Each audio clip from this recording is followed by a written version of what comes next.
ইমানের পথে অবিচল থেকে আমার মরণ যেন হয়। কোরআনের পথে অবিচল থেকে আমার মরণ যেন হয়। প্রতিদিন মিথ্যের মুখোমুখি হয়, বেদিন ফাসিকরা করে হইচই। প্রতিদিন মিথ্যের মুখোমুখি হয়, বেদিন ফাসিকরা করে হইচই। আজাজিল এসে গুমরাহি সুরগান করে তুলে মহামায়। আজাজিল এসে গুমরাহি সুরগান করে তুলে মহামায়। ইমানের পথে অবিচল থেকে আমার মরণ যেন হয়। তোমারই কাছে মিনতি আমার, তোমারই কাছে মিনতি আমার। মহামহিম দয়াময়, ইমানের পথে অবিচল থেকে আমার মরণ সইতে আমি পারিব না। মৃত্যু যন্ত্রণা কত কঠিন, সইতে আমি পারিব না। হে দয়াময় রহিম, চাই যে শুধু তোমার করুণা। মৃত্যু যন্ত্রণা কত কঠিন, সইতে আমি পারিব না। কবরের আযাব কত কঠিন, সইতে আমি পারিব না। হে দয়াময় এ রহিম, চাই যে শুধু তোমার করুণা। কবরের আযাব কত কঠিন, সইতে আমি পারিব না।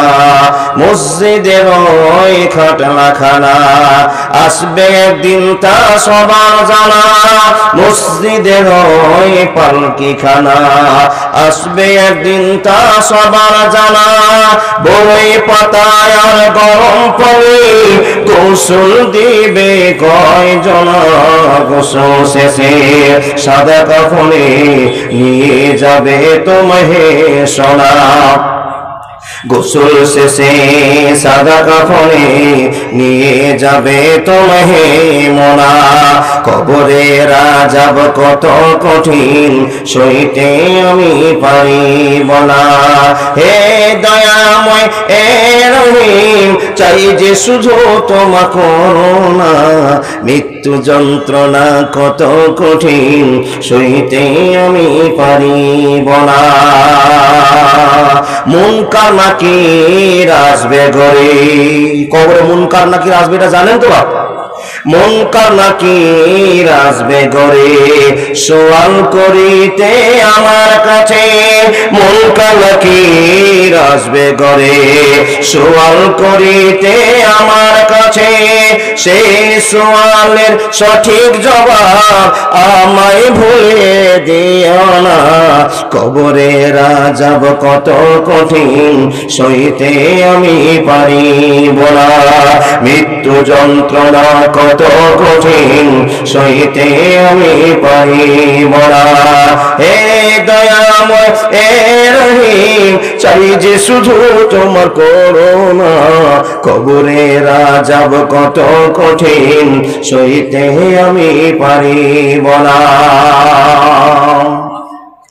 আধার কবরের আলো জেলে সাপ বিছু সব দূরে ফেলে, আধার কবরের আলো জেলে সাপ বিছু সব দূরে ফেলে, আমার লাগে বেশ হতে দিও ফুলের বিছানা, কবরের আযাব কত কঠিন সইতে আমি পারিব না, মৃত্যু যন্ত্রণা কত কঠিন সইতে আমি পারিব না। হে দয়াময় হে রহিম, চাই যে শুধু তোমার করুণা, মৃত্যু যন্ত্রণা কত কঠিন সইতে আমি পারিব না, কবরের আযাব কত কঠিন সইতে আমি পারিব না। নারায়ে তাকবীর। আপনার মনে আনন্দ হবে। 3টা প্রশ্ন, 3টা আপনার অপশন আছে, যদি পেরে যান আলহামদুলিল্লাহ, বেশি টাকা দাম নয়, এই খুশি মনে আপনাকে 3টা প্রাইজ দেওয়া হবে। যদি পারেন চেষ্টা করে দেখুন তো। মুলবি সাহেব বাদে পাবলিক সাহেবকে বলতে হবে। প্রশ্ন, আল্লাহ 3 জন ব্যক্তিকে চোখে জান্নাত দেখিয়ে দিয়েছিলেন। জান্নাতের ঘোষণা এমন সুগম করে বলেছিলেন, ওনারা অনুভব করেছিলেন, নিজে স্পষ্ট দেখেছিলেন। সেই 3 জন লোকের নাম বলতে হবে। অ্যাডভান্স যদি কেউ বলতে পারেন, প্রথম প্রাইজ আপনি পাবেন। নাম্বার 2, জান্নাতে আমরা যাব, জাহান্নামেও আমরা যাব। জান্নাতে যে গেটম্যান থাকবে তার নাম আপনাকে বলতে হবে। দ্বিতীয় নম্বর, জাহান্নামের গেটম্যানে যে গেটম্যান থাকবে তার নামতে হবে। নাম্বার 3 প্রশ্ন, আমার কলম মনে আমার কাছে থাকবে। জি, আমার কলম আমার কাছে থেকে যাবে। ও আল্লাহর বান্দা, মনে করে রাখুন। নাম্বার 3 প্রশ্ন, এই যে মোবাইলটা সবার কাছে আছে, এটা জেনারেল প্রশ্ন। এই মোবাইল সবার কাছে আছে না? যে কোয়ালিটির মোবাইল থাকুক না কেন, এই মোবাইলটা যিনি বানিয়েছেন তার নাম বলতে হবে। চিন্তা ভাবনা করেন, রেজাল্ট হবে কখন, কিন্তু গুগল চালালে দিব না, মোবাইলে চেয়ে নিলে দিব না। আপনাকে 1 মিনিট টাইম দিচ্ছি, পারলে হাত দেখান, পারলে হাত দেখান। আমার কলম আমার কাছে জমা থাকলো, পারলে বলবেন, চলে যাবেন। ও আল্লাহর বান্দা, আমার গল্প শেষ করলাম, আখিরাতের গল্প শোনার চেষ্টা শুরু করে দিলাম। বন্ধু, তার আমরা সবাই মুসলমান তো? সবাই মুসলমান? বন্ধু, আল্লাহ পাক রব্বুল আলামিন চিহ্নিত করে, মাওলানা কোরআন নিয়ে আসেননি, ছেড়ে দেন, আর দরকার নাই। ও আল্লাহর বান্দা, আপনাকে আমাকে আল্লাহ বলছেন তুমি অরিজিনাল মুসলমান নও। প্রমাণ আল্লাহ কোরআনে বলছেন, বিসমিল্লাহির রহমানির রহিম। আমি বলছি টাকা দেবে আল্লাহ। ইয়া আইয়ুহাল্লাযীনা আমানুত্তাকুল্লাহা হাক্কা তুকাতিহি ওয়া লা তামুতুন্না ইল্লা ওয়া আনতুম মুসলিমুন। আস্তে আস্তে কথা বলতে আরম্ভ করলাম, মনোযোগ দিয়ে কথাগুলো শোনেন। বন্ধু আমার, এখানে যত ভাই, দাদা, কাকা, মামা, আত্মীয় স্বজনের বন্ধনে বসে আছেন বন্ধুবর, আপনাকে আল্লাহ বলে দিলেন, ইয়া আইয়ুহাল্লাযীনা আমানু, হে ঈমানদারেরা, হে মুসলমানেরা, যারা ঈমান এনেছো তাদেরকে মুসলমান বলা হয়। হে ঈমানদারেরা, আল্লাহকে তোমরা, কি শুরু হলো দাদা, ভুলে যাচ্ছি। বন্ধুরা আমার, রব বলছেন, হে ঈমানদারেরা, তোমরা কান খুলে শুনে নাও, যদি তোমরা মরো, মরতেই সবাইকে হবে, এইখানে কোনো দ্বিমত নাই, এখানে কোনো তর্ক নাই, মরতে তো সবাইকে হবে হবে। তো রব বলছেন, হাক্কা তুকাতিহি ওয়া লা তামুতুন্না ইল্লা ওয়া আনতুম মুসলিমুন। অরিজিনাল মুসলমান না হয়ে তোমরা কেউ মরিও না। প্রশ্ন করবেন বেটা, প্রশ্ন করবেন ভাই, প্রশ্ন করবেন বন্ধু ইমদাদুল, আপনার কাছে আমার কথা, আমরা এত বড় লোক মুসলমান হিসাবে বসে আছি, আমরা নামাজ পড়ি, আমরা রোজা করে, আমরা হজ করি, আমরা যাকাত দিই, আমরা সব ইসলামে ভালো ভালো কাজগুলো করি, তবে কি আমরা মুসলমান নয়? আল্লাহ কেন এই আয়াত নাযিল করে বললেন, ইয়া আইয়ুহাল্লাযীনা আমানু হাক্কা তুকাতিহি ওয়া লা তামুতুন্না ইল্লা ওয়া আনতুম মুসলিমুন। বন্ধুরা আমার, ইয়া আইয়ুহাল্লাযীনা আমানু এই শব্দটা আল্লাহ যদি না বলে বলতেন ইয়া আইয়ুহান নাস, হে মানুষের দল তোমরা মুসলমান হয়ে মরো, তার আমাদের জীবনে সম্পন্ন কেলেম মিটে যেত, আমাদের জীবনে সম্পূর্ণ ভালোবাসা টিকে যেত। কিন্তু রব বলেছেন, যারা তোমরা আমাকে না দেখে বিশ্বাস করেছো, এখানে যতগুলো মানুষ বসে আছেন সকলে বলুন তো বাবজা, কেউ কোনদিন কি নিজের চোখে আল্লাহকে দেখেছে? না না না, দেখা সম্ভব নয়। দেখো নি বন্ধু আমার, আল্লাহ রাব্বুল আলামিন বলেছেন, হে মানুষের দল তোমরা না দেখে আমাকে এক বলে বিশ্বাস করে নিয়েছো, রব বলে মেনে নিয়েছো, আমার ভয়ে নামাজ পড়ো, আমার ভয়ে রোজা করো, আমার ভয়ে লাখ লাখ টাকা দান করে দাও, আমার জন্য 5 লাখ টাকা খরচ করে মক্কা কাবা শরীফে চুমা খেতে যাও হাজরা আসওয়াদকে। বন্ধু আমার, এদের নাম হলো মুসলমান, এ রব্বুল আলামিন। তবে আপনি কেন আমাদেরকে বলেন হাক্কা তুকাতিহি ওয়া লা তামুতুন্না ইল্লা ওয়া আনতুম মুসলিমুন? অরিজিনাল মুসলমান না হয়ে তোমরা মরিও না। আল্লাহ এই কথা কেন বললেন, কেন বললেন, কেন বললেন?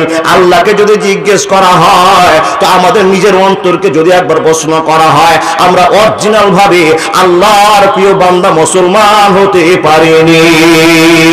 প্রশ্ন করে বলবেন, মাওলানা কোন কাজ দেখে, কোন জিনিস দেখে আপনি বলছেন আমরা এখনো মুসলমান নয়? আর আমার আল্লাহ আমাদেরকে ঘোষণা করলে তোমরা মুসলমান নও, অরিজিনাল মুসলমান হতে তোমরা এখনই পারোনি। বন্ধু আমার, যদি একটা উদাহরণ দিতে যায়, তো আজকের যার সাথে বুঝে নেবেন আপনি এখনো অরিজিনাল মুসলমান হননি। কি ঘটনা? এই যে রাস্তা দিয়ে যত ছেলে মেয়ে যাচ্ছে, এগুলো সব হিন্দুর ছেলে মেয়ে, অমুসলিমদের ছেলে মেয়ে না মুসলমানদের? গো হিসাব করে কথা বলেন না, মুসলমানের হতেই পারে না। এখানে ওই ছেলের বাপ বসে আছেন, ওই মেয়ের বাপ বসে আছেন, কমিটি পক্ষ থেকে দোকানপাট বন্ধ, তারপরে ঘোরাঘুরি বন্ধ করতে পেরেছেন। এই ঘোরাঘুরি কে বন্ধ করবে? কমিটি না, এই কমিটি ঘোরাঘুরি বন্ধ করতে পারে না। আপনার ছেলেকে যদি একটা চড় দেয়, সকালবেলা আপনি থানাতে গিয়ে ওই লোকটা নামে কেস করে আসবেন। আপনার মেয়েকে যদি একটা কড়া কথা বলে, আপনাকে সকালবেলায় বলবে, আপনি বলবেন কোন শালা তোকে এত বড় কথা বলেছে রে, আমি বেঁচে থাকতো দাঁত ছুটিয়ে নিব, এইরকম আপনি কথা বলবেন। কথা ঠিক বললাম না ভুল বললাম? ও আল্লাহর বান্দা, কমিটির কি ডাল ডলেছে যে আপনার মেয়েকে আপনার বেটাকে বাধা দিবে? আপনার বাধা দেওয়া উচিত ছিল, তবে আপনি সাকসেস মুসলমান হতেন। একটা বাপ বলেন তো, আমার বেটির এখন 13 বছর বয়স, মৌলভী সাহেব বাড়ি থেকে বেরিয়ে আসার সময় বেটিকে বলেছে, যদি দোকানে তোকে আমি দেখতে পাই তো কাল সকালে তোর খবর আছে। একটা বাপ বলেছেন, বলুন দেখি। আপনার বেটাকে বলেছেন, ছেলে আব্দুর রহমান, আমি জালসা গেলাম, তুমিও জালসা যাবো আমি জানছি, কিন্তু যাওয়ার পর যদি তোমাকে স্টেজে না দেখতে পাই, প্যান্ডেলে না দেখতে পাই, যদি বদনাম করতে দেখেছি, তো কাল সকালে তোমার ছাল ছাড়িয়ে দিব। এই কথাটা বলতে পেরেছেন? এই কথাটা তো বলার জন্য মুসলমানকেই আল্লাহ লক্ষ্য করে বলছেন, তুমি অরিজিনাল মুসলমান, তোমাকেই তোমার ছেলেকে বানাতে হবে, তোমাকেই তোমার মেয়েকে বানাতে হবে। এতগুলো বাপ মা চাচা বন্ধু আমরা বসে আছি, কেউ আমরা নিজের ছেলেকে ওসিয়ত করতে পারেনি। তাহলে এখন আপনার প্রশ্ন আপনি নিয়ে নেন, আপনি অরিজিনাল মুসলমান না ডুপ্লিকেট মুসলমান? আল্লাহ যে আপনাকে বলেছে অরিজিনাল মুসলমান আপনি নন, তা আপনার সঙ্গে মিলল কিনা, আয়াতের সঙ্গে মিলল কিনা? ও বাপ, যাই হোক, আপনি যেটা ভাঙাচোরা মুসলমান হয়েছেন, এই জন্য আপনার কপালও ভালো আছে। ভাঙাচোরা মুসলমান, কোনোদিন নামাজ পড়বেন, কোনোদিন পড়বেন না, কোনোদিন চুরি করবেন, কোনোদিন ঈদের মাঠে সবচেয়ে ভালো পাঞ্জাবি পায়জামা পরে একবার সামনে কাতার বসে থাকবেন, এই তো আপনি মুসলমান, তাই না? ওটাকে বলো ভাঙাচোরা মুসলমান। আল্লাহর বান্দা, মনোযোগ দিয়ে শুনুন। মানুষ যদি চায় যে আমি মুসলমান হব, তো মুসলমান হতে পারবে? বলুন না, মুসলমান হতে পারবে না। একটু হুহা না করলে বাবা আমার জালসা শেষ হয়ে যাবে। বক্তার সামনে হুহা যদি না করেন, তাহলে পুঁজি খতম। তাকান আমার দিকে।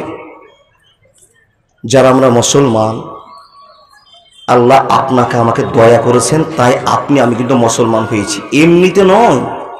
যদি ইতিহাস চেক করতে যাই তাহলে আমার 1.5 ঘন্টাতে হবে না বাবা, 2.5 ঘন্টা সময় লাগবে মোটামুটি ভাবে। আপনার মার পেটে আপনি কতটা ছেলেকে, কতটা মেয়েকে, আপনার ভাই বোনকে সবকে নদীর জলে পুঁতে আল্লাহ আপনাকে আপনার মার পেটে তৈরি করেছেন, এই জ্ঞানটা আপনার মাথায় নেই, যার জন্য আপনি আল্লাহর কাছ থেকে এখনো দূরে সরে আছেন। যদি অনুশোচনা করতে পারতেন, আপনার বাপের বীর্যটা যখন আপনার মায়ের গর্ভে যায় তখন সেই জায়গাটাতে 60 কোটি ভাই বোনকে আল্লাহ একসঙ্গে ঢুকিয়েছে। ওই ভাই বোনের ভিতরে ফাইট শুরু হয়ে গেল, অ্যাক্সিডেন্ট শুরু হলো, ও একটা ঘুষি, বোনকে তুমি একটা ঘুষি, বোন তোমাকে একটা ঘুষি, চললো সংঘর্ষ করতে করতে করতে করতে করতে করতে আল্লাহর বান্দা সময় মোতাবেক তুমি সবকে মেরে ফেলে দিয়ে আব্দুর রহমান এমদাদুল তুমি তোমার মার পেটে জয়যুক্ত হয়ে তুমি সেঞ্চুরি করে একটা এমদাদুল বেরিয়ে এসছো, তাই তোমাকে আল্লাহ দয়া করে আমি মুসলমান বলেছি। এটা তোমার ক্ষমতা নাই, এটা আমার ক্ষমতা। ক্ষমতার মালিককে কুল হুয়াল্লাহু আহাদ, আল্লাহ বলুন, আল্লাহ হুসামাদ, আল্লাহ হুসামাদ। আল্লাহ প্রমাণ করে বলছেন সবাই আমার মুখাপেক্ষী, আমি কারো মুখাপেক্ষী নয়। আল্লাহ বলছেন আল্লাহ হুসামাদ, আমি হলাম সামাদ, আমার কাছে সবাইকে আসতে হবে, আমি কারো কাছে যাব না, এর নাম আল্লাহ। জোরে সুবহানাল্লাহ বলুন। ভাই ওয়াজ শোনাতে আরম্ভ করলাম, মন ভরে আপনি ওয়াজ শুনুন। কি গো বাপ, তাহলে আমরা যে মুসলমান হয়েছি আমরা নিজে থেকে নয়, আল্লাহ দয়া করেছেন তাই। তা যদি না হয় তাহলে আমরা হযরত মুহাম্মদ রাসূলুল্লাহ পড়ুন সাল্লাল্লাহু আলাইহি ওয়াসাল্লামের পরিবারের দিকে লক্ষ্য করি। এখানে যতটি শিক্ষিত অশিক্ষিত মানুষ বসে আছেন মুসলমান হিসাবে, বলুন তো বাপ, কোনোদিন কি কোনো বক্তার কাছে ওয়াজ শুনেছেন যে নবীজির মা, বাপ, চাচা, দাদু জান্নাতে যাবে? কারো জানা আছে? প্রশ্ন করবেন ভাই, প্রশ্ন করবেন বন্ধু এমদাদুল, যিনি সারা বিশ্বের নেতা, সারা বিশ্বের মানুষের জন্য দোয়া করবেন, দুয়ার বরকতে আল্লাহ তাদের জান্নাত দেবেন, সে লোক তার মা জান্নাত পাবে না। আপনার ওয়াজ শুনে যেন মাথার কাজ করে না। আপনি কতটুকু জ্ঞান রাখেন জানি না, কিন্তু আপনার সামনে যে জ্ঞানটা আল্লাহ আমাকে দিয়েছে আমি বলার জন্য বলতে হয়েছে, এই জ্ঞান মোতাবেক আপনার কথা বলতে আরম্ভ করলাম। এবং আল্লাহ রাব্বুল আলামিনের নবীর মার নাম আমেনা, বাপের নাম আব্দুল্লাহ, দাদুর নাম আব্দুল মুত্তালিব, ও আল্লাহর বান্দা চাচার নাম আবু তালেব। এই সমস্ত লোকগুলোর কথা আপনাকে বললাম, এই সমস্ত লোকেরা আল্লাহর জান্নাত পাবে না। কেন পাবে না? একমাত্র পৃথিবীর বুকে একটা শ্রেণীর মানুষেরা, একটা জাতের মানুষেরা জান্নাত যাবে, যাদের নাম মুসলমান টাইটেল দেওয়া হয়েছে। ইসলাম অবলম্বী মানুষেরা যারা আল্লাহকে এক বলে মেনে নিয়েছে, এরাই আল্লাহ জান্নাতে যাবে। যারা 365টা দেব দেবতা মেনেছে ওরা আল্লাহ জান্নাতে যাবে না। যতই করো বাহানা তোমায় আল্লাহ ছাড়বে না। কত হেলে দুলে চলছো ফিরছো নামাজ পড়ছো না, যতই করো বাহানা তোমায় আল্লাহ ছাড়বে না। কত হেলে দুলে চলছো ফিরছো রোজা রাখছো না, যতই করো বাহানা তোমায় আল্লাহ ছাড়বে না। কত হেলে দুলে চলছো ফিরছো পর্দা করছো না, যতই করো বাহানা তোমায় আল্লাহ ছাড়বে না। এবার জোরে বলুন না সুবহানাল্লাহ। কথা বলতে আরম্ভ করলাম, মনোযোগ দিয়ে শুনে যান। হে আল্লাহর বান্দা, আপনি চট করে প্রশ্ন করে বলবেন মাওলানা আপনি বলছেন নবীর বাপ জান্নাতে যাবে না, নবীর মা জান্নাতে যাবে না, না যাওয়ার কারণটা আপনাকে বলতে হবে। এখানে আপনার আল্লাহ প্রমাণ করে দেখিয়ে দিয়েছেন, যাদেরকে আমি আল্লাহ চেয়েছি তারা মুসলমান হবে, যাদেরকে আমি আল্লাহ চাইনি তারা হাজার চেষ্টা করে মুসলমান হতে পারবে না। প্রমাণ নবী মুহাম্মদ রাসূলুল্লাহ পড়ুন সাল্লাল্লাহু আলাইহি সাল্লামের পরিবারের দিকে লক্ষ্য করুন।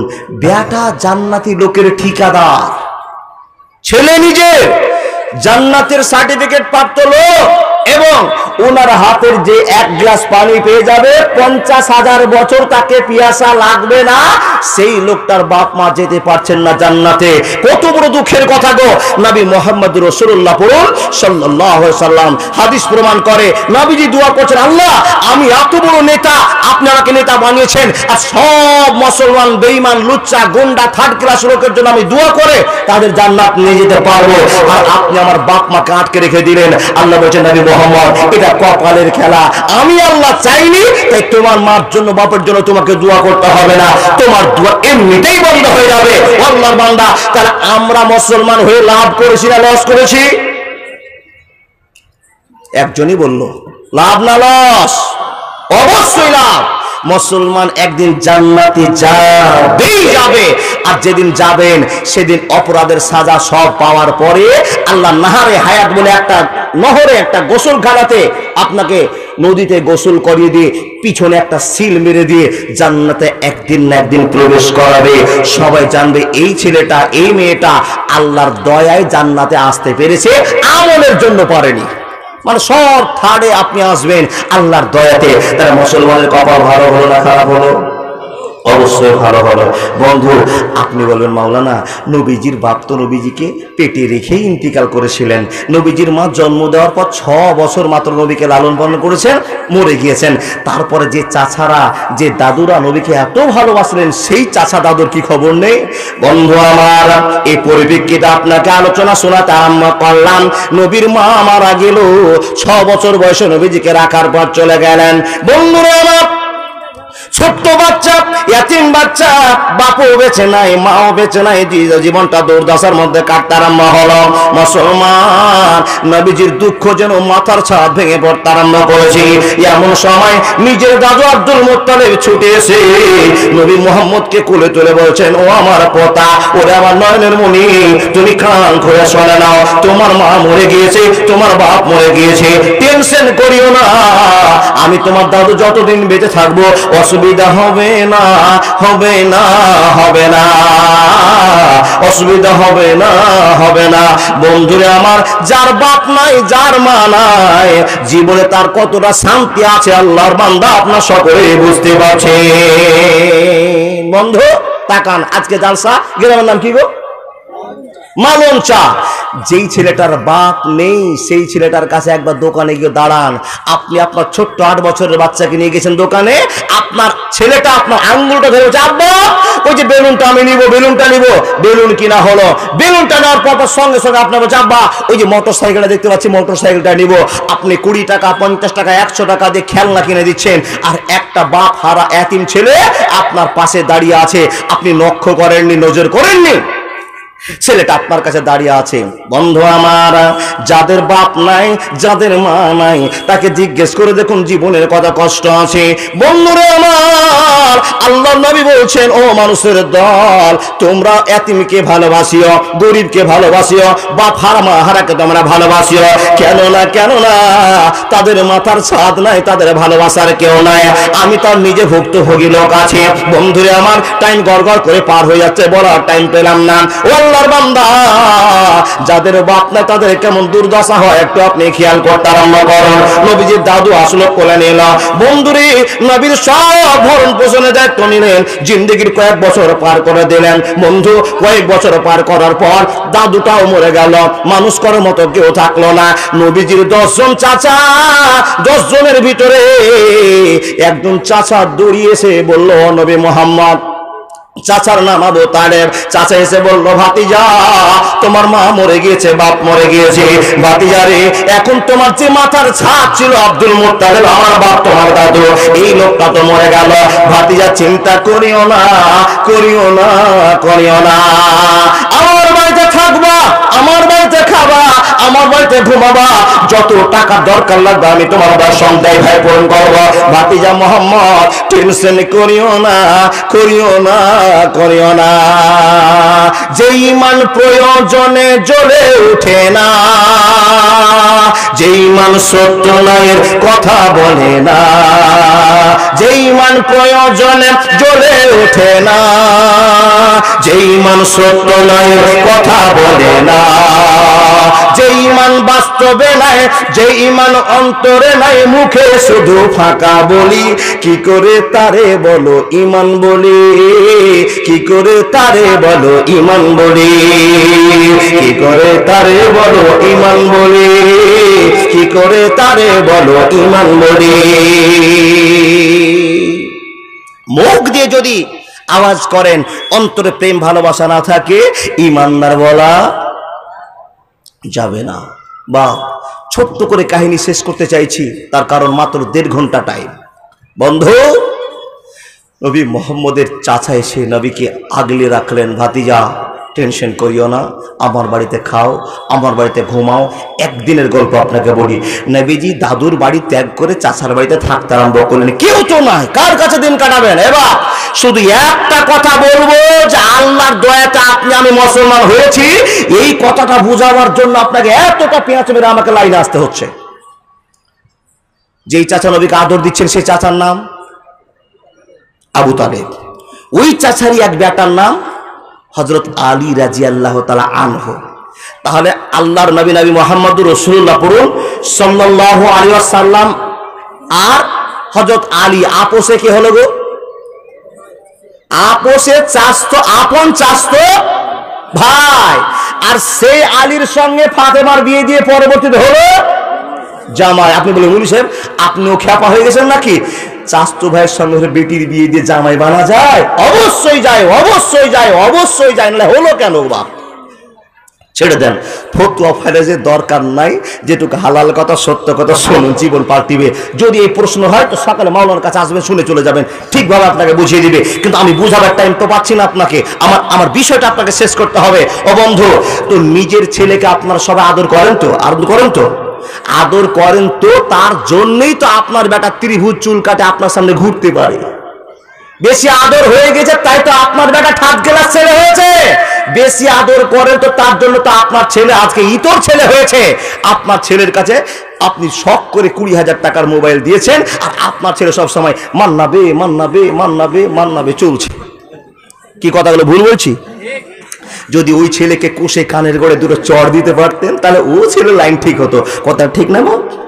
বন্ধু, নিজের ছেলেকে নিজের মন ভরে আপনারা ভালোবাসেন, তো নিজের বাপ আবু তালেব হযরত আলী কিনে কোলে আদর করছেন, আর নবীজি কিন্তু চাচার বাড়িতে আলী রাদিয়াল্লাহু তাআলা আনহুদের বাড়িতে থাকতেন, কারণ নবীজির বাপ মা কেউ নাই।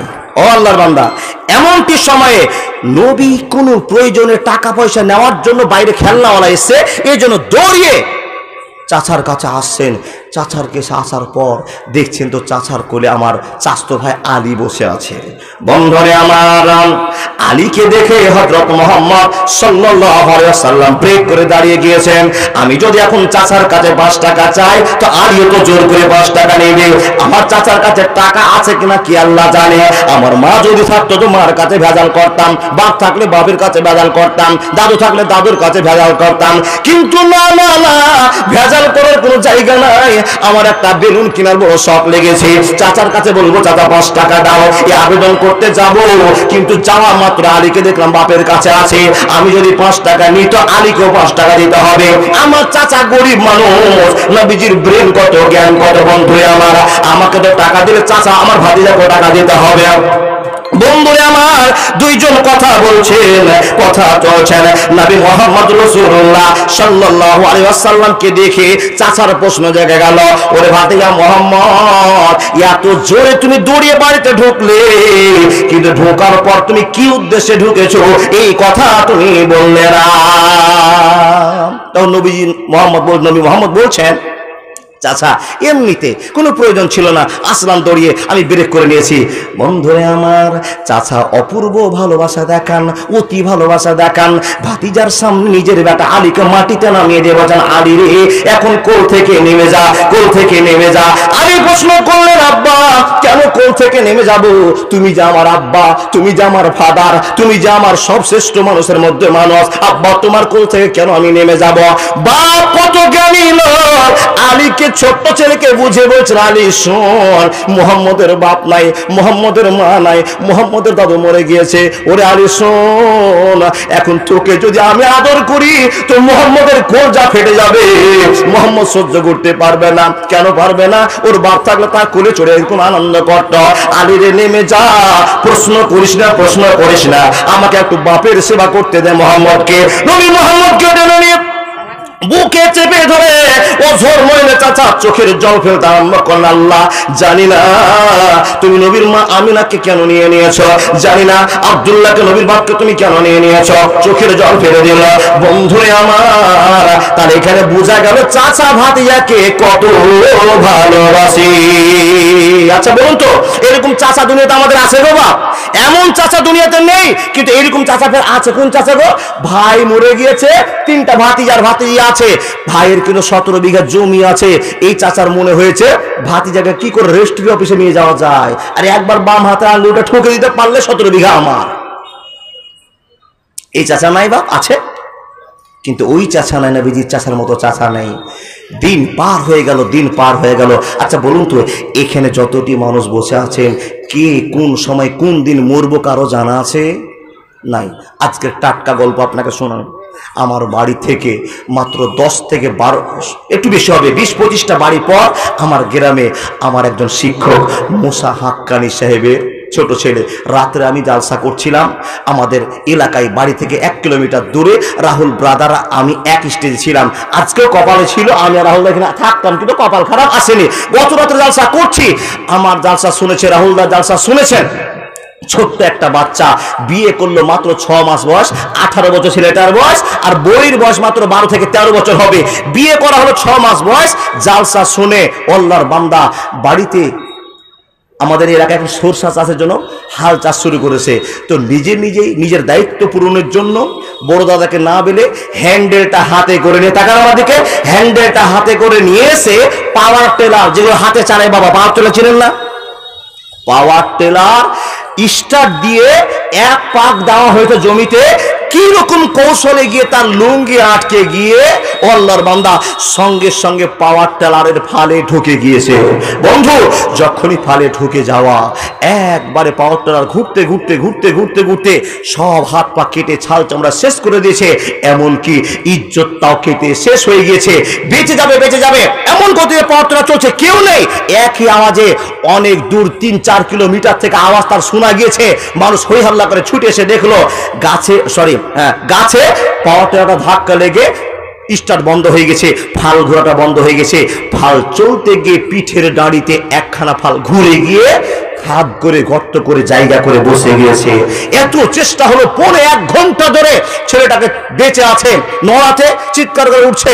1.5 ঘন্টা ধরে এলাকার মানুষেরা ছুটাতে না পেরে খুব কষ্ট করে পাল্টি বেরিয়ে দিয়ে ছুটিয়ে প্রথমে আমাদের জেলা হসপিটাল কালদিঘির মাটিতে নিয়ে যাওয়া হলো। 12টা বাজতে বাজতে মালদা থেকে ট্রান্সফার হয়ে মালদার মাটিতে আসতে আসতে দুপুর 11টা নাগাদে এই দুনিয়ার হাল ছেড়ে পরকাল গমন করেছেন। ইন্না লিল্লাহি ওয়া ইন্না ইলাইহি রাজিউন। তার ভাইয়ের নাম্বার ছিল আমার কাছে। সেই ভাই আমাকে ফোন লাগিয়ে কসম করে বলছি, ধুলিয়ারের মাটিতে বুক ফাটা কান্না নিয়ে বলছেন, দাদা এমদাদুল, তুমি আজকে গিয়েছো আমি জানি, আমার বাপকে সালাম দিয়ে গেলা, তো আমি তোমার কাছে আবেদন করছি, আমি ফোন পের ভিতরে 1000 টাকা মেরে দেবো, তুমি একটু আল্লাহর বান্দাদের কাছে দোয়া করে নিও, আল্লাহর বান্দারা যেন আমার ভাইয়ের জন্য দোয়া করে। এখনো লাশ হাতে পাওয়া যায়নি। রবিবারের দিন অফিস বন্ধ, রবিবার অফিস বন্ধ, তাই কোনো ডোম ছিল না। এখন পর্যন্ত অক্ষত লাশটা পড়ে আছে হসপিটালের মাটিতে। বাপ মা বুক ফাটা কান্না করে। আমার মতো একটা ছোট্ট ছেলেকে ফোন করে ভাই বলল, আমি 1500 টাকা সেই মালঞ্চার মাটিতে আমি দান করলাম, একটু আল্লাহর বান্দাদের কাছে দোয়া করিও, আল্লাহর জন্য এই অসুবিধা থেকে আমাদের মুক্ততা দান করবে, আল্লাহুম্মা আমিন। ভাই সকলেই অন্তর থেকে কথা বলুন, আল্লাহ সেই ছেলের পরিবারকে তুমি শান্তি দাও, যে ছেলের মার কোল খালি হয়ে গেল, বাপের কোল খালি হয়ে গেল, ভাইয়ের বুক খালি হয়ে চলে গেল, একটা 12-13 বছরের মেয়ের স্বামী হারিয়ে গেল, সেই ছেলের জন্য আপনাদেরকে দোয়া চাই। সকাল হতে হতে তার লাশের ব্যবস্থা হয়, তাকে দাফন করা হয়। তার রুহের মাগফিরাতের জন্য আবেদন করলাম। আল্লাহর কাছে সকলে আবেদন করুন, বলুন আল্লাহুম্মা আমিন। বন্ধু, এবার আপনাকে আমি বলতে আরম্ভ করলাম, দেখো নবী মুহাম্মদের ভালোবাসাটা কত। নবী মুহাম্মদ চাচাকে বলছেন, চাচা তুমি তো বয়স্ক হয়ে গেছো, চাচা একটু আল্লাহকে ভয় করো, আল্লাহকে মেনে নাও। বন্ধু আমার, প্রত্যেক দিন চাচার সামনে গল্পটা করেন, দিন পার হয়ে যায়, দিন পার হয়ে যায়। হঠাৎ করে বন্ধু আমার চাচার মরণের টাইম হয়ে গেল। লা ইয়াস্তাখিরুনা সাআতাও ওয়া লা ইয়াস্তাকদিমুন। মরণের বাজনা কখন কার বাজবে পৃথিবীর কেউ জানে না। আল্লাহর বান্দা বান্দিরা, চাচা মরণের খাটে শুয়ে গিয়েছে, মরণের খাটে শুয়ে গিয়েছেন, লাশ হয়ে যাবে, মরে যাবে, মরে যাবে, মরে যাবে। নবী মুহাম্মদ পাশে বসলেন। সব গল্পকে সংক্ষেপে করতে আরম্ভ করলাম। নবী মুহাম্মদ পাশে বসার পর চাচাকে বুঝিয়ে বুঝিয়ে বলছেন, চাচা এত লোকে হেদায়েতের পথ দেখালাম, এত লোকের জন্য আমি সুপারিশ করলাম, অন্ধকার থেকে আলোর পথ আমি আসলাম। চাচা শুনে নাও, আমি তোমার ভাতিজা, আমার কথা শুনে পড়ে আশহাদু আল্লা ইলাহা ইল্লাল্লাহু ওয়া আশহাদু আন্না মুহাম্মাদান আবদুহু ওয়া রাসূলুহু, এই কথা বলে নাও চাচা। তুমি কোনদিন নামাজ পড়নি, রোজা করনি, হজ করনি, যাকাত দাওনি। ও চাচা, আমি আল্লাহর কাছে কেঁদে কেঁদে ক্ষমা প্রার্থনা করব। ভাতিজার এরকম কথা শুনে চাচার মনটা একটু পরিবর্তন। ভাতিজার কথা শুনে মুসলমান হয়ে যাব, আশহাদু আল্লা ইলাহা ইল্লাল্লাহ বলে নিব, এরকম একটা উপকরণ হয়েছে। এমন তো সমাতে বাপ আবু জাহাল, আবু লাহাব এসে বলছেন, এ আবু তালেব, মরণের সময় তোমার পাগল ভাতিজার কথা শুনে মুসলমান হইও না, যদি হয়ে যায় তো জীবন শেষ হয়ে যাবে। যখন কথা বলা, চাচা হেঁচি বন্ধ করে নিল, কথা আর বলছেন না। নবীর চোখ থেকে টপ টপ করে জল পড়ছে। চাচা একবার কালেমা পড়ার সময় ভালো যাচ্ছে না, কখন কার মরণ হবে কেউ জানে না।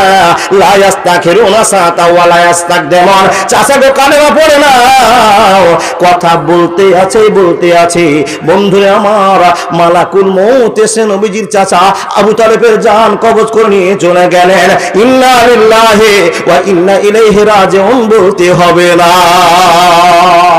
বললেন নাকি? বন্ধুরে আপনি বলবেন মাওলানা কেন ইন্না লিল্লাহ বলবো না? আল্লাহ এবং আল্লাহর রাসূল নিষেধ করেছেন ওয়া মুসলিমদের জন্য ইন্না লিল্লাহ হবে না।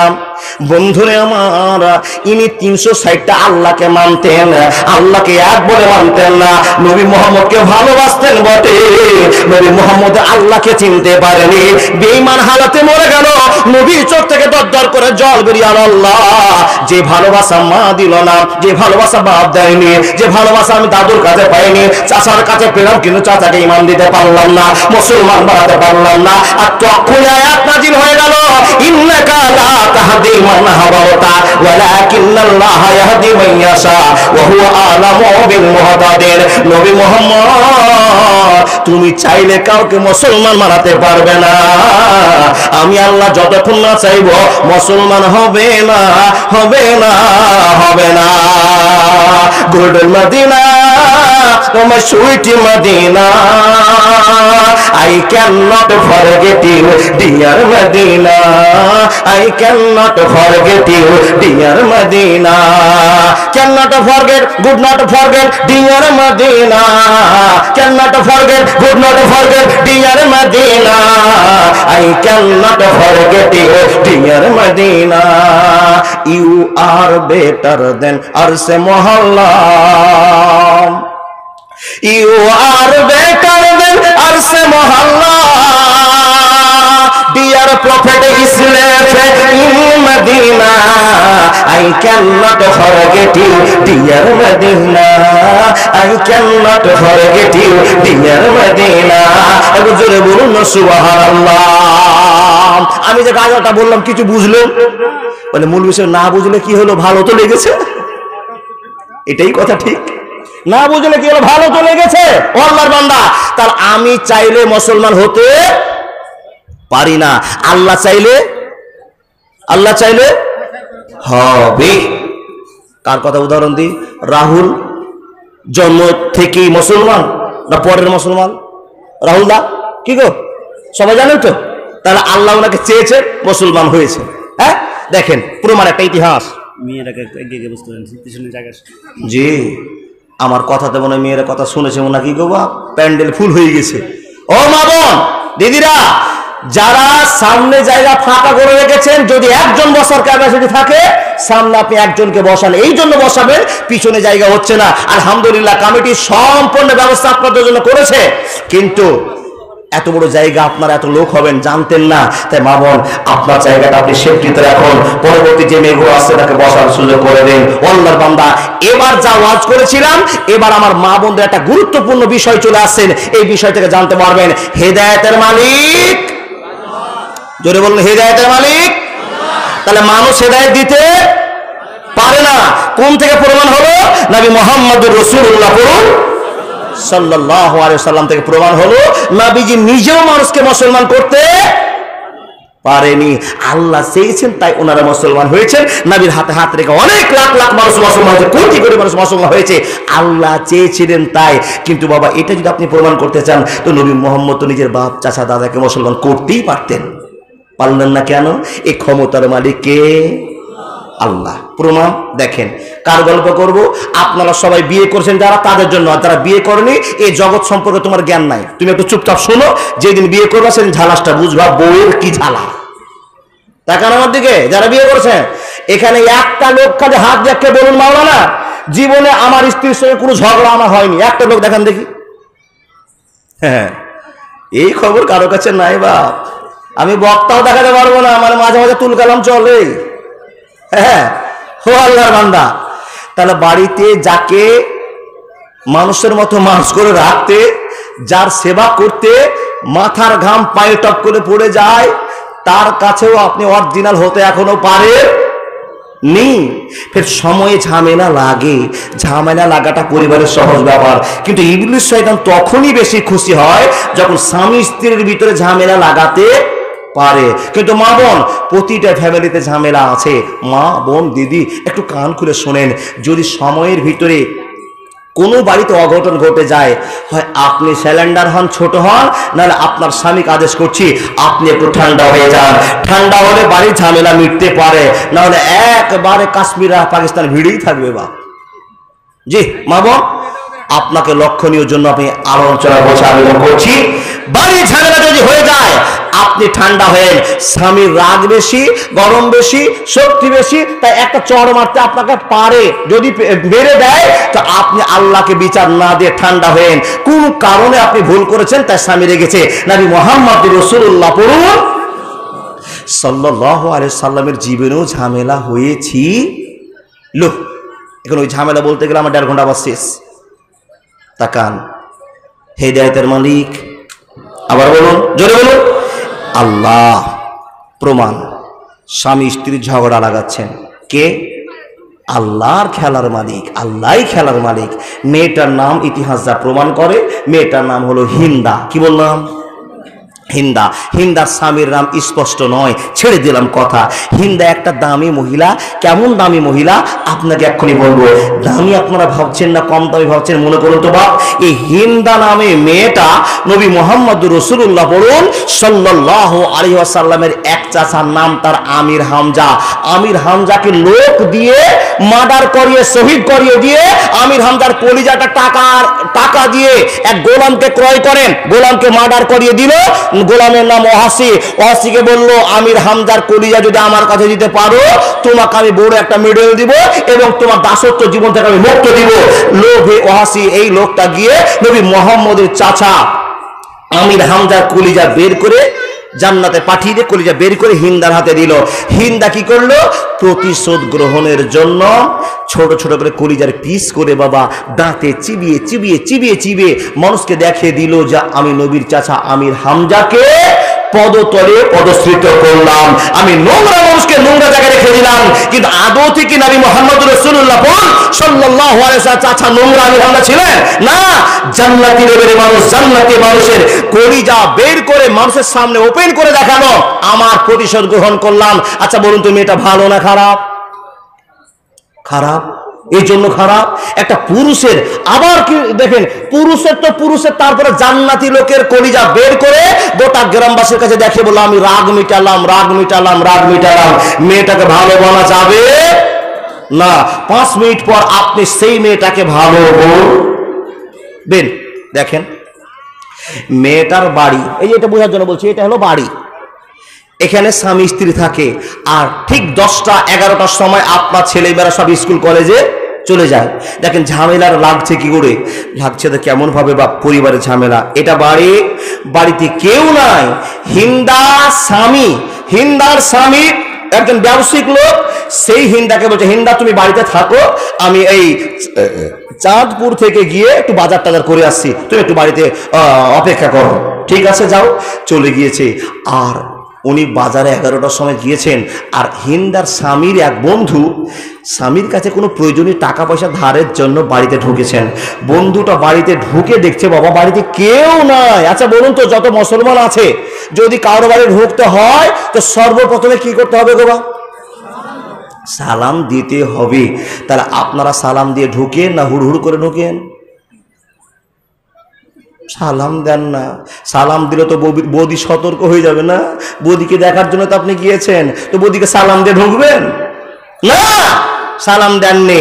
জেনে রাখেন নবী মোহাম্মদ যেটা কথা বলেছে তার উপরে যদি আপনি হাত রেখেছেন আপনাকে 3 লাখ টাকা জরিমানা লাগবে। কোনো বাড়িতে সালাম দিলেন না, যদি ঢুকে যান বিনা বিসমিল্লাহ বিনা সালামে, তো ঢুকলে মেয়েটা যদি একবার চেঁচিয়ে বলে দেয়, ও চাচা দৌড়িয়ে এসো, এই ছেলেটা আমাকে খারাপ কথা বলেছে, যদি বলে দেয় তো এলাকার যত মুরব্বী লোক আছে গিয়ে আপনাকে 3 লাখ জরিমানা করবে, তারপরে কোনো বিচার ফেসলা হবে। কথা ঠিক বলে না? বলুন না।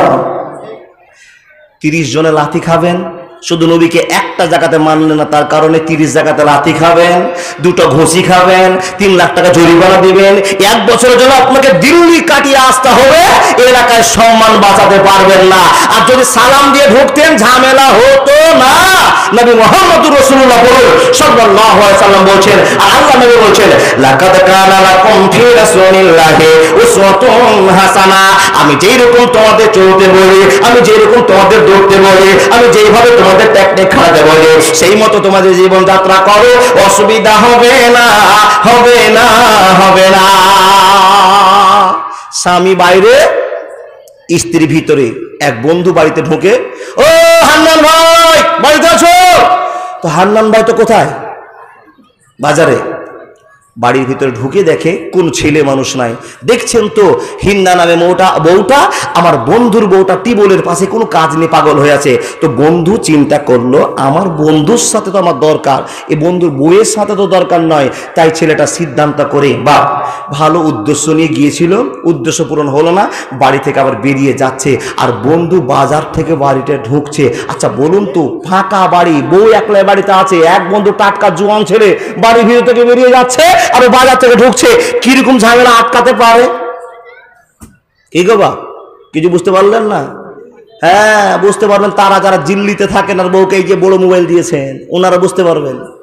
জি সব সময় ওয়েটিং, ফোন ব্যস্ত, এই কাকে ফোন করিস? বলে আমার দাদাকে। তারপরে ফোন লাগালেন ব্যস্ত, কাকে ফোন করেছিস? বাপকে লাগিয়েছি। তোর সবই বাপকে, ভাইকে, দাদাকে, চাচাকে ফোন লাগাবি, তো আমাকে কখন লাগাবি বাবা? প্রশ্ন জাগবে কি না? লাগবে কি না?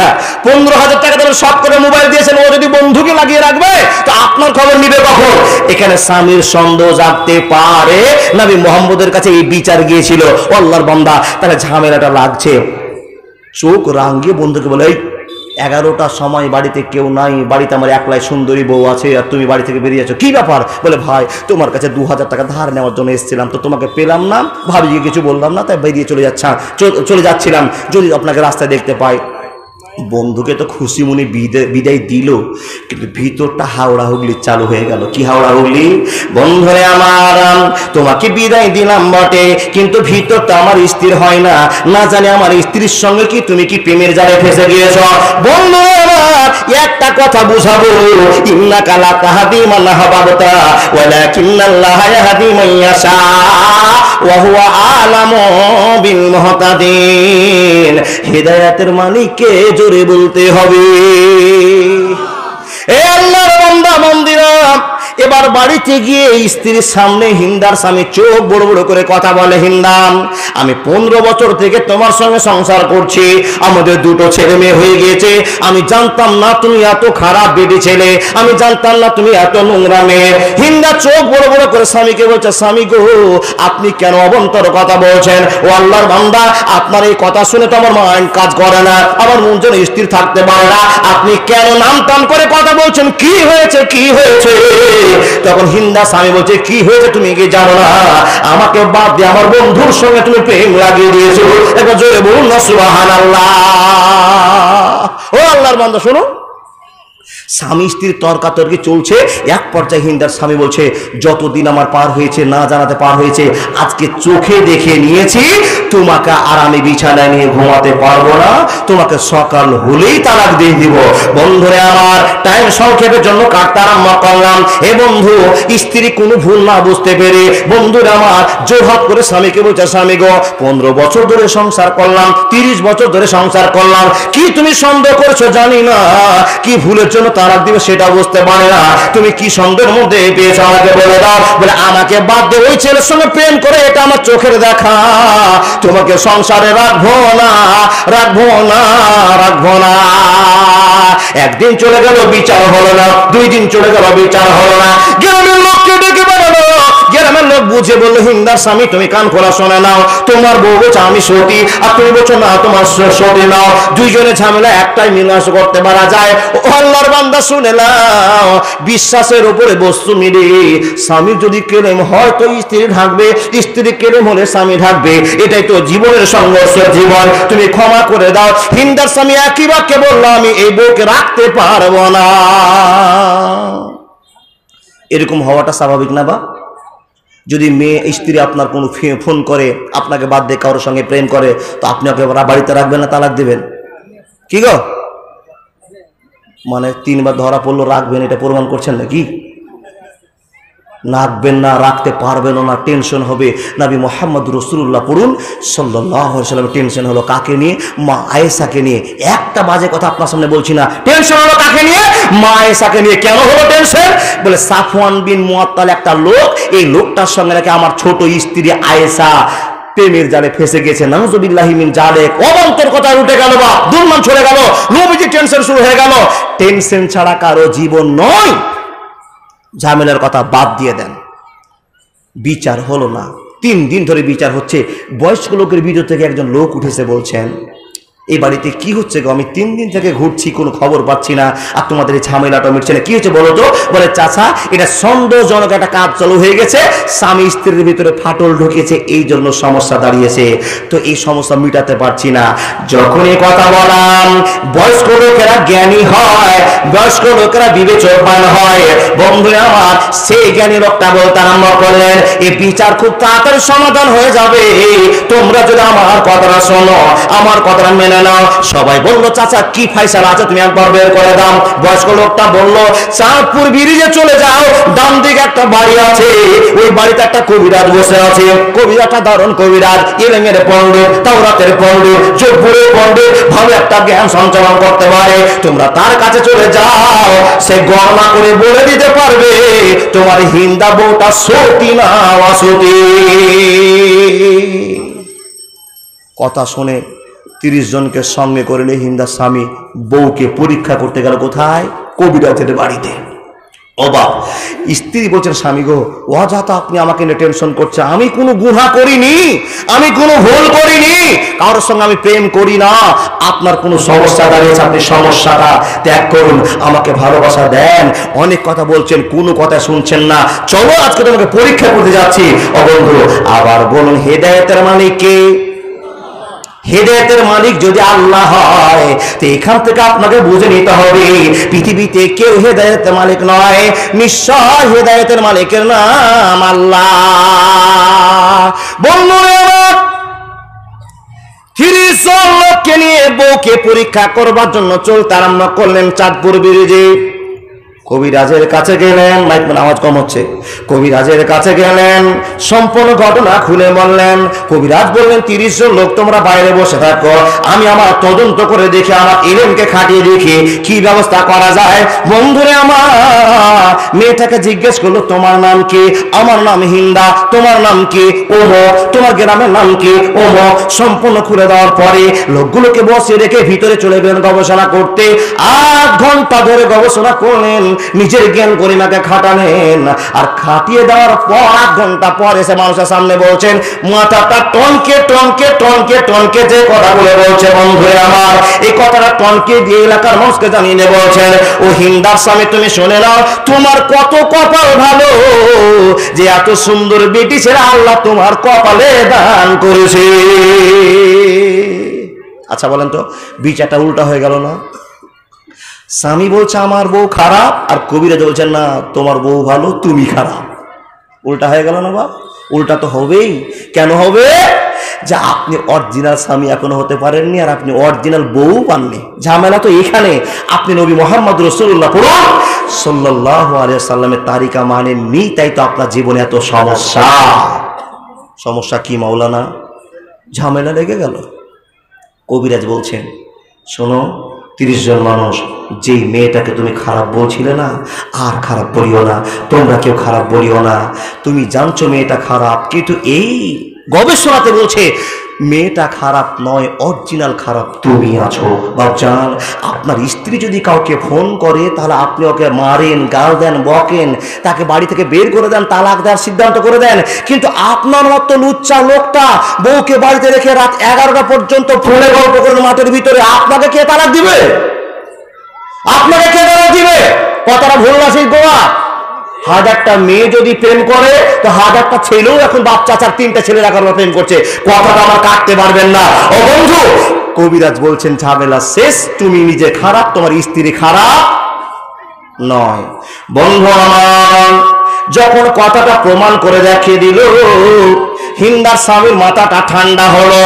কবিরাজ কিন্তু বন্ধুরে আমার টাকাটা কথা বলার পর চুপচাপ থাকলেন না, দ্বিতীয় আঙ্গুলটাকে দাঁড় করে বলছেন, ওই হিন্দার স্বামী তুমি শুনে নাও, তোমার আর একটা গুরুত্বপূর্ণ বিষয় তোমার জন্য ধরা পড়েছে। আমি একটা গবেষণা করতে গেলাম, 2টা গবেষণা আমার ধরা পড়েছে।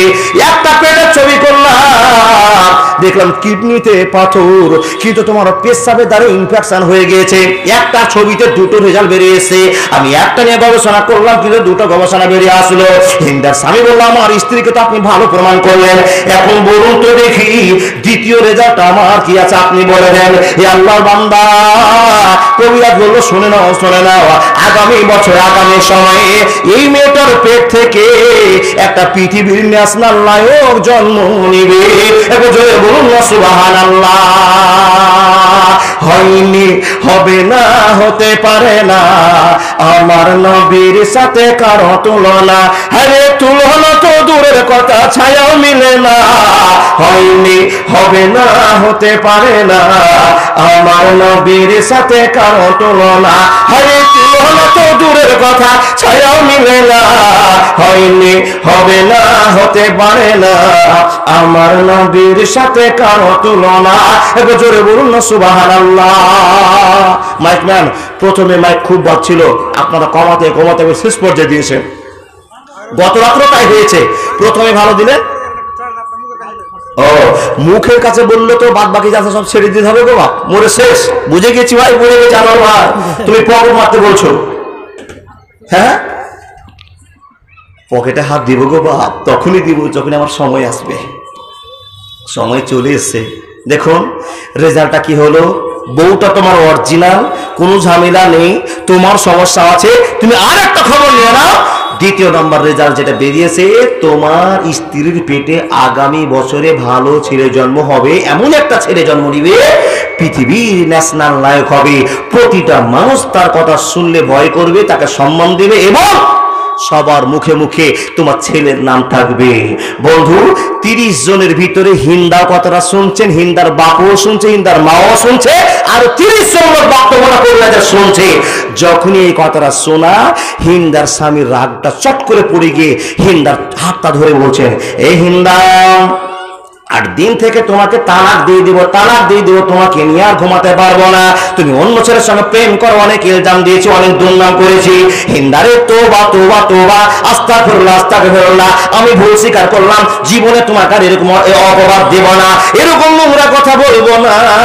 হিন্দা চল, আমাকে ক্ষমা করে দিয়ে আমার বিচার আবার চল, আমার সংসার আমরা শুরু করে দিই। যখন হিন্দা স্বামী প্রস্তাব দিয়েছে, বন্ধুরে হিন্দা চট করে হাতটা টেনে দিয়ে বলছেন, আমি তোমার ভাত আর খাবো না। বন্ধুরে এতক্ষণ বলছে আমি দিব না, দিব না, ভাত দিব না, এখন হিন্দা রেজাল্ট শোনার পর বলছে আমি তোর ভাত আর খাবো না। তোমার মতো হিজড়া স্বামী তো ভালো বাচ্চা হবে না, তোমার মতো থার্ড ক্লাস লোকের বীর্য থেকে ভালো বাচ্চা হবে না। কেন হবে না? আমি চেষ্টা করবো ভালো হতে। বলে না না না, তোমার মতো ছোট মানুষের যা তো সংসার করা যাবে না, তুমি আমাকে অপবাদ দিয়ে দিয়েছ, আমার জীবনে কালি দিয়ে দিয়েছ।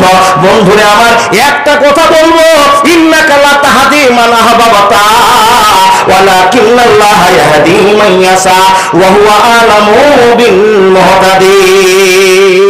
হিদায়াতের মালিক আল্লাহ। দেখেন হিন্দা বলছে আর ভাত খাবো না, একই মজলিসে বসে 30 জনের লোকের সামনে হিন্দা তালাক হয়ে গেল। আচ্ছা বলুন, আপনাদের গ্রামে যদি একটা সুন্দরী বেটি ছিল, গুণ আছে, স্বামী কোন ভুলবশত তালাক হয়ে যায়, তো আপনারা কেউ বিয়ে করবেন না?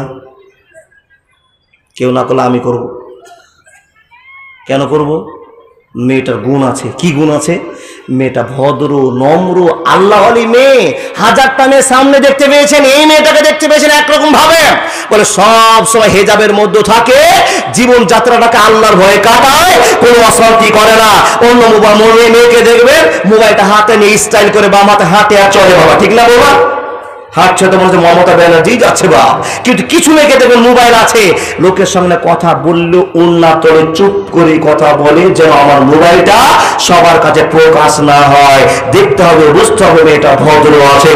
এবং এই খবরটা আপনার এলাকার লোক জানে, মেয়েটা সুন্দরী। যখন হিন্দা তালাক হয়েছে, হাজার হাজার ছেলেরা খালি চিঠির উপর চিঠি, হিন্দা ওকে ছেড়েছ, আমাকে বিয়ে করলাও, আমার 3টা লরি আছে, 4টা স্কুল আছে, আমি ভালো ইনকাম করি, হাই স্কুলের মাস্টার, আমাকে বিয়ে করবো, চলবা না। একটা হলো না, এই করতে করতে 15-20টা চিঠি আসলো, বাপ কাউকে স্বামী হিসাবে গ্রহণ করলো না, অপেক্ষা করে আছে বীর বাহাদুর ছাড়া আমার পেটে যে বাচ্চা আছে সে পৃথিবীর বীর বাহাদুর হতে পারে না। খেলার মালিকের নাম আল্লাহ। মাকারু ওয়া মাকারাল্লাহু ওয়াল্লাহু খায়রুল মাকিরিন। আমি আল্লাহ কাকে হিদায়াত করব আমি জানি, পৃথিবীর তোমরা কেউ জানো না, তোমরা কেউ বুঝতে পারবে না। বন্ধুরা চিঠি চলে গেল, গুজরে গেল, গুজরে গেল, গুজরে গেল, লাস্টের সময় একটা চিঠি এসে হাতে বলল, তো চিঠির মালিকের নাম আবু সুফিয়ান। আবু সুফিয়ান বলে একজন লোক, নবীর বংশীয় চাচা, তার গোত্রীয় চাচা। এই আবু সুফিয়ান হিন্দাকে প্রস্তাব দিয়ে দিল, বড় একটা চিঠি দিয়েছে, এই হিন্দা আমি কুরাইশ বংশের একজন লোক, আমার এরকম ব্যবসা বাণিজ্য আছে, যদি তুমি রাজি হও, যদি আমার প্রস্তাব গ্রহণ করতে পারো, আমি তোমাকে বিয়ের প্রস্তাব দিলাম, তোমার গ্রহণ করতে পারো। বন্ধুরা আমার, হিন্দার কাছে যখন চিঠি চলে এসেছে, হিন্দা চিন্তা ভাবনা করে দেখছেন, মাস্টার চলবে না, ডাক্তার চলবে না, প্রফেসর চলবে না, কোটি টাকার মালিক চলবে না, এ নম্র ভদ্র মাদ্রাসার মূল বিপদটা আমার লাগবে, হাফেজটা দরকার হবে, প্রয়োজন আমার হয়ে গিয়েছে।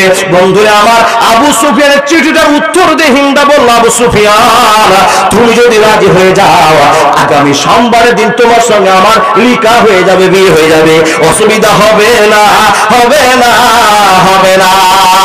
বন্ধুরা আমার, সোমবারের দিন আবু সুফিয়ানের সঙ্গে বিয়ে হয়ে গেল, হিন্দার স্বামী হয়ে গেল এখন বর্তমানে আবু সুফিয়ান। বন্ধুরে হেদায়েতের মালিকের নাম, আমার হেদায়েতের মালিকের নাম কে? আল্লাহ। জয়বার আল্লাহ বলেন 100 করে সাগিরা গুনাহ মাফ হয়ে গেল।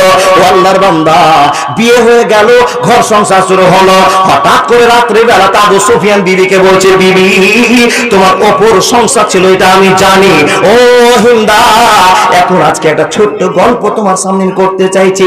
হিন্দা বলছেন, স্বামী গো কি এমন মনোরঞ্জনকর গল্প আছে বলো। তো হিন্দাকে আবু সুফিয়ান বলছে, হিন্দা রে আমি মক্কার ভিতরে জাহেলদের ভিতরে একটা জাহেল ছিলাম, আমি আবু জাহেলের দলের লোক ছিলাম, উমাইয়া ইবনে খালফের আমি দলের লোক ছিলাম। কিন্তু হিন্দা নবী মুহাম্মদ যে দ্বীনের কথা বলেছে, ইসলামের কথা বলেছে, যে আল্লাহর কথা বলেছে, এই আল্লাহর ভালোবাসা আমার অন্তরে ঢুকে গিয়েছে। হিন্দারে শোন, কিন্তু আমি যে ভিতর ভিতর মুসলমান হয়েছি, আল্লাহ নবী মুহাম্মদ রাসূলুল্লাহকে নবী বলে মেনে নিয়েছে, আল্লাহকে আল্লাহ বলে মেনে নিয়েছি। হিন্দা শোন, এটা আমি প্রচার করিনি, কাউকে জানাইনি, ভিতর ভিতর গোপন রেখে দিয়েছি, কিন্তু নবী মুহাম্মদ আল্লাহকে আমি মেনে নিয়েছি। হিন্দা বল, আমি সত্য কাজ করেছি না ভুল কাজ করেছি? তুই এখন আমার স্ত্রী হয়ে গেছে হিন্দা রে, তুই যদি চাস তো আল্লাহ নবী হাতে হাতে রেখে মুসলমান হতে পারিস। যখন স্বামীর এই প্রস্তাব পেয়েছে, হিন্দার কলিজাটা পাল্টে গেল, মন মানসিকতা পাল্টে গেল। বন্ধুরা আমার, হিন্দা স্বামীকে বলল, আবু সুফিয়ান তুমি যখন মুসলমান ভিতর ভিতর হয়ে গিয়েছো, আমিও মুসলমান হয়ে যাব।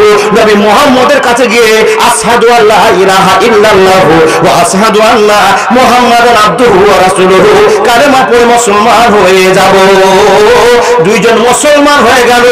এখন যতটি লোক বসে আছেন বন্ধু বলুন তো, হিন্দা এত খারাপ মেয়ে মুসলমান হলো, কিন্তু নবীর বাপ মা চাচা মুসলমান হতে পারলো না। আজ বোঝা গেল, আজ বুঝতে পেরেছেন? এবার ঝামেলাটা কি শুরু হচ্ছে বাবা দেখেন, হিন্দার সঙ্গে যে পেটে বাচ্চাটা আসছে, সে বাচ্চাটা কত তীক্ষ্ণ বাচ্চার, কে বাচ্চাটা আসছে শোনার আগে, আচ্ছা বাবা এই কথাটা আপনারা শুনতে রাজি নন? শুনতে রাজি নন? অবশ্যই কে কে একটা হাত দাঁড়ান তো, কে কে শুনতে চাইছে এই কথাটা? হিন্দার পেটে যে মুসলমান হওয়ার বাচ্চাটা আছে, হাত উঠান, হাত উঠান, হাত সাক্ষী থাকবে জান্নাতি হাত বলে। যারা যারা হাত তুলেছেন ঈদগাহের জন্য 5000 করে জমা দেন তো দাদা। টাকা দিলে ওয়াজ আগে বাড়বে, না টাকা দিলে এখানে স্টপ হবে। কি করো না, ফ্রি তো বেচা হবে না। জি জি জি জি, টাকা আপনাদের দিতে হবে। কেন?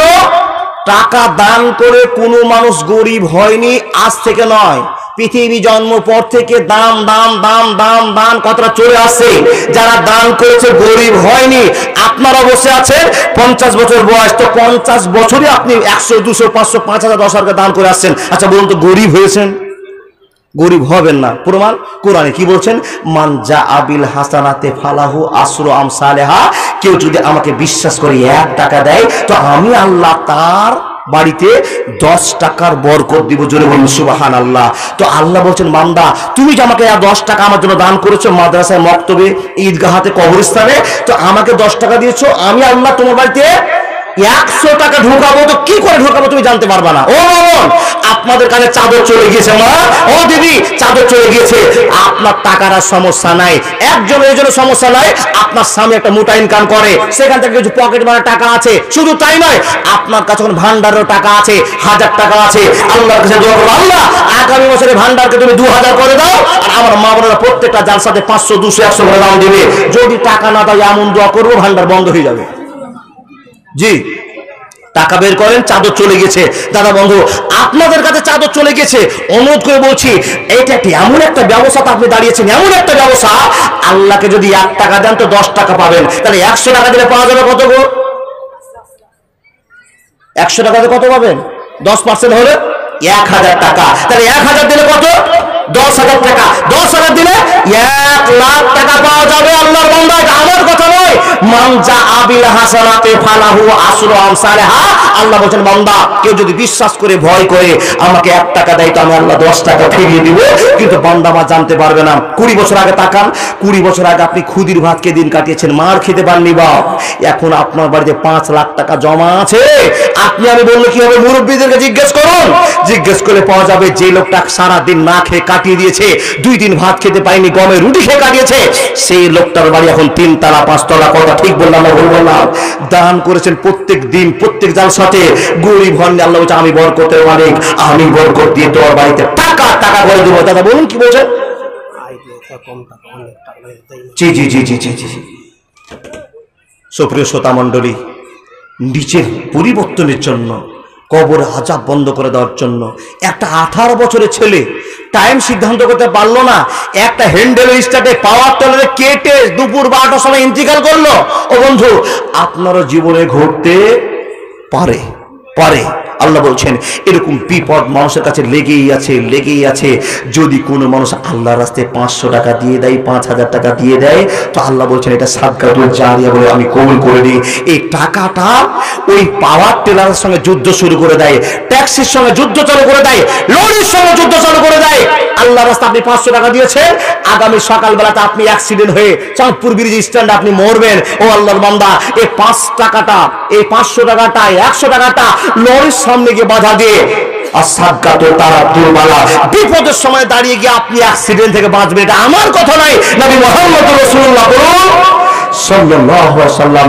যদি আল্লাহর ভয় আপনার হয়ে থাকে, নবীকে বিশ্বাস করে থাকেন, বন্ধু কে আছেন একটা আল্লাহর বান্দা 5000 টাকার মতো দেওয়ালা, 5000 করে আমি 10 জনের কাছে আবেদন করছি, অনুরোধ, টাকা দিবেন না, উঠবেন না। আপনাদের সাইকুল হাদিস প্রধান বক্তা তাজিবুর রহমান সাহেব আছেন, অনুরোধ করে বলছি, আমার টাইম মতো আমি কথা বলবো। এখানে যতগুলো লোক বসে আছেন 5000 করে পারবেন না? 5000 পাবো না মাওলানা, যারা পারার তারা 5000 জমা দেন। জীবনে আপনার লাভ, 50,000 টাকা আল্লাহ আপনাকে বরকত দিবে। আল্লাহর বরকত ছাড়া চলা যাবে না। যত ধাইফাই করেন না কেন, আল্লাহ আপনাকে শক্তি না দিলে কামাই হবে না। এটা মনে রেখে ব্যবসা করিয়েন, এটা মনে রেখে মাস্টারি করিয়েন, এটা মনে রেখে আপনি সংসার করিয়েন। আল্লাহর বরকত ছাড়া বাড়তে পারবেন না। আল্লাহর বরকত ঢুকবে কি করে? ও চাচা, ও দাদা, এই দেখেন এই ঈদগাহের পাকা দুশ্মনী 3-4 জন দেখেন। এরপরে যারা উঠবেন, অনুরোধ করে বলছি উঠবেন না, দান না দিবেন, একটুখানি চুপচাপ করে বসুন। এর জন্য বলছেন আপনাকে দেখে আরো 5 জন উঠবে। যে একটা সমাজে নোংরা কাজ চালু করে দেয়, তার ঘাড়ে পাপ বসতে থাকে। যে ভালো কাজ করে দেয়, তার নেকি হতে থাকে। বন্ধু পারবেন না 5000 টাকা দিতে, 1000 করে আমি 20টা লোকের কাছে চাইছি। আল্লাহর বান্দাকে ছুটে এসে বলুন, মাওলানা আজকে আমি সব করে 20,000 টাকা আল্লাহকে দিচ্ছি, আল্লাহ আমার বাড়িতে বরকত দেবে ইনশাআল্লাহ। আপনার কথা বিশ্বাস করলাম, আর যথেষ্ট আল্লাহর ভয় আছে। পারবেন না বন্ধু ছুটে এসে 1000 টাকা দিতে? এতটি লোক বসে আছেন, পারবেন না ছুটে এসে 1000 টাকা দিতে? পারলেন না 1000 দিতে, 500 পারবেন না? পারবেন। লাখ লাখ টাকার মালিক আপনি বসে আছেন, মনটা আপনার ছোট, আপনি বের করতে পারছেন না। এই 500 টাকা থাকলে কালকে হয়তো মাছ মাংস কিনতে পারবো, টাকাটা বেরিয়ে যাবে। ও আল্লাহর বান্দা, দেন, মন খুলে দেন। এখানে যদি আল্লাহর বান্দা টিটন থেকে থাকেন, টিটন কার নাম আমি জানছি না, ও আল্লাহর বান্দা টিটন দা আমার যদি থেকে থাকে, এতগুলো মানুষের ভিতরে আপনার নাম পড়ে গেছে, মানে আপনি একটা ভালো মানুষ, তার প্রমাণ হয়ে গেছে। ভাই বলুন তো,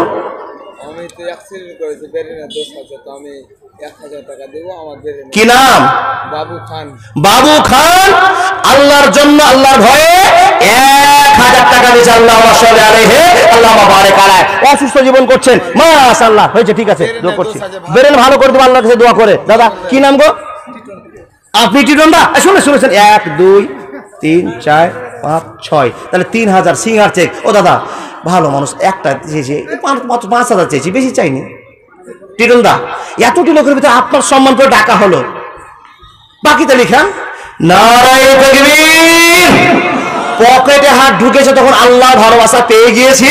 টিটন দা জিন্দাবাদ, আলহামদুলিল্লাহ রাব্বিল আলামিন। বাকি দেবেন না হলে, ওরে সুবহানাল্লাহ, এত টাকা থাকার পর বাকি রাখেলো।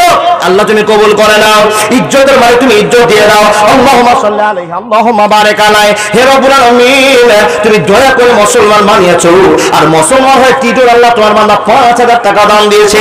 আল্লাহ আব্বা আমার সেবা করতে দাও, স্ত্রী ভালোবাসাকে টিকিয়ে রেখে দাও, ছেলে মেয়েদেরকে বীর বাহাদুর বানিয়ে দাও, ব্রেন কোষাদা করে দাও, হাফেজকারী বক্তা বানিয়ে দাও। হে রব্বুল আলামিন, আজমিল বাস রব্বান নাসিস বা তাসাবিরা সেবা ইল্লা সেবা কাসবাল্লাহ ইবাদা সাকামা। আল্লাহ তুমি ডাক্তারের ডাক্তার, কবিরাজের কবিরাজ, মাহবুব করুন, আরো প্রদান করে দাও, জীবনের পরিবর্তন করে দাও। আল্লাহুম্মা সাল্লি আলাইহি, আল্লাহুম্মা বারিক আলাইহি। ভাই নাম কি? বেনামিতে একজন আল্লাহর বান্দা 500 টাকা দিয়েছে। যত যুবক বসে আছো, ও ভাই আল্লাহর রাস্তায় একটু দান করো। এই টাকাটা দিকে যদি তেল ভরে নাও, মোটরসাইকেলে 3 পাক ধুলিয়ান থেকে যাওয়া, 500 টাকা তেল শেষ হয়ে যেতে পারে, একটু বেড়াতে চলে গেলা, সব শেষ হয়ে গেল। কিন্তু আল্লাহর রাস্তায় 500 টাকা দিলে কিয়ামত পর্যন্ত টাকাটা বেঁচে থেকে গেল, জীবনের প্ল্যাটফর্ম পাল্টে দিল। পারবেন না? ও দাদারা উঠবেন না, অনুরোধ করে বলছি, কালেকশনটা বন্ধ হয়ে যাবে।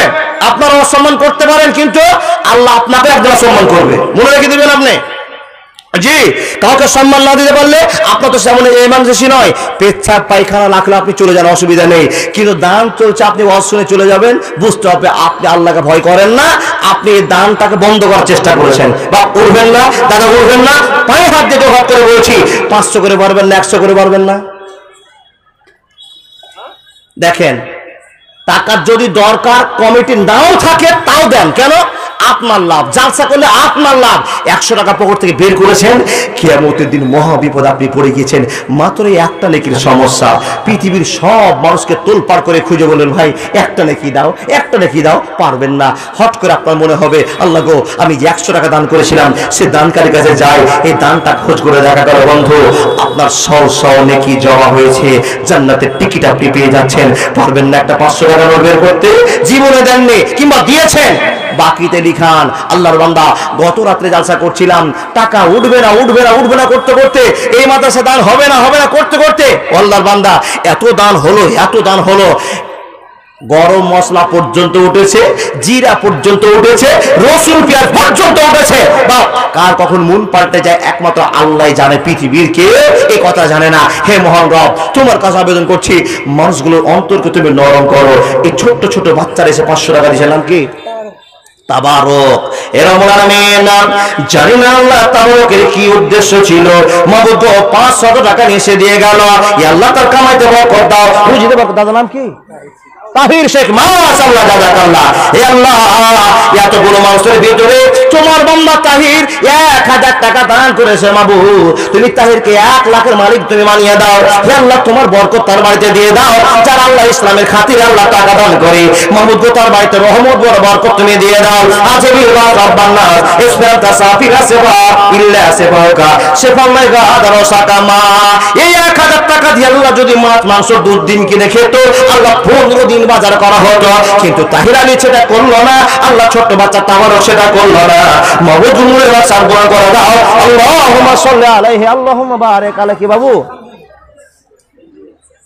বেনামিতে একজন 200 টাকা দিয়েছে, আল্লাহুম্মা সাল্লি আলাইহি আল্লাহুম্মা বারিক আলাইহি। মামুন অনুরোধ করে বলছি, যা আছে আপনার পকেটে, যা আছে আপনার রুমালে সব দান করেন। দাদার নাম কি?